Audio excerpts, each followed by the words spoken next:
Okay, so there are two different types of measuring cups. One's for liquids, and then one is for dry foods, such as like flour and sugar. The measuring cups for the dry foods are usually made up of plastic or metal, and they come on a ring with different measurements, like 1 cup, half a cup, a third of a cup, or stuff like that. And then you have measuring cups for liquids, which are usually made of like glass or like a clear plastic so you can see through it because you are measuring up to like a line that's already marked on the glass. So you should be able to see the liquids at eye level. If I was going to measure chopped onions, I would use a measuring cup that measures dry foods because it's like more of a dry ingredient. And then on the other hand, I would use a measuring cup for liquids for egg whites because egg whites have a consistency of a liquid.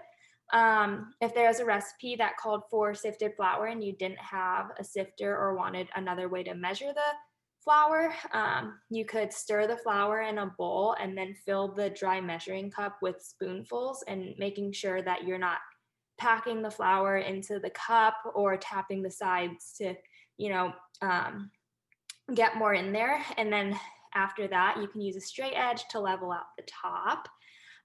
One measuring mistake that I've made multiple times up until this class actually was trying to pack in as much flour as possible. And a lot of the time I've noticed that like the cookies or the cakes or the cupcakes or whatever I'm baking would always like feel like more dense or tasted like there was more flour. But like now I know that it's because I was packing in as much flour. So it made me use more flour than normal. So now I know not to do that.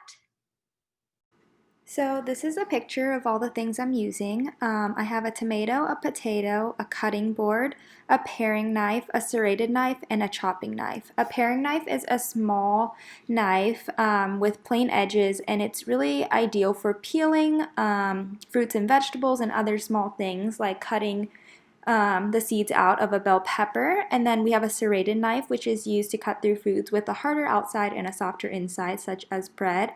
In the case of this class, the serrated knife can be used to cut tomato slices. And then we have a chopping knife, which is used for meats and dicing vegetables.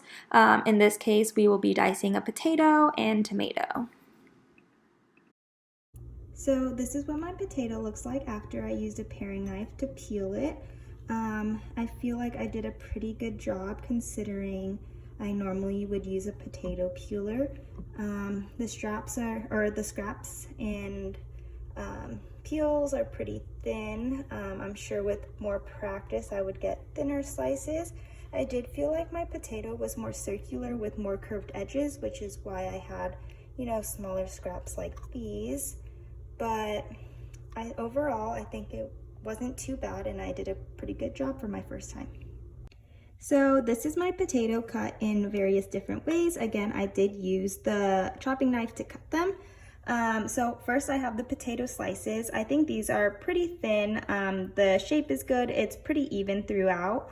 I did notice though I cut some potato slices thinner than others, so I would definitely just work on cutting more even slices. These are the julienne strips. I cut them pretty thin just because personal preference, I like thinner French fries. And these are, that's when I would be making these cuts. Overall, I think the shape, it's pretty good. And I think I did a good job on those. These are the finely chopped and minced potatoes. I think overall I did a pretty good fine chop. And then for the coarse and rough chop, I think this was pretty easy as well overall. It's pretty roughly and coarsely chopped. They're not as fine as these ones. So overall, I think I did a pretty good job on the potato. So this is my cut tomato. I did notice that my chopping knife was sharp enough and I didn't have to use a serrated knife. So I first made some tomato slices. These are pretty thin and I think they're perfect for, if you were gonna throw these slices into a hamburger. And then I made julienne strips. I noticed that the ends of the tomatoes were best to make those, and these are pretty good thickness and well cut julienne strips. And then I have the minced finely chopped tomatoes. I noticed that this was like definitely really easy to do just because the tomato is a lot softer, but I think this is a pretty good size cut for being minced or finely chopped. And then I have the coarse and rough chop, which obviously is a lot bigger and a lot more coarse than compared to these. Overall, I think this was a lot easier and I think I did a good job. I feel like with a lot of practice and using these skills more, I would be able to make these cuts a lot faster, but overall, I don't think they were hard and pretty easy to manage.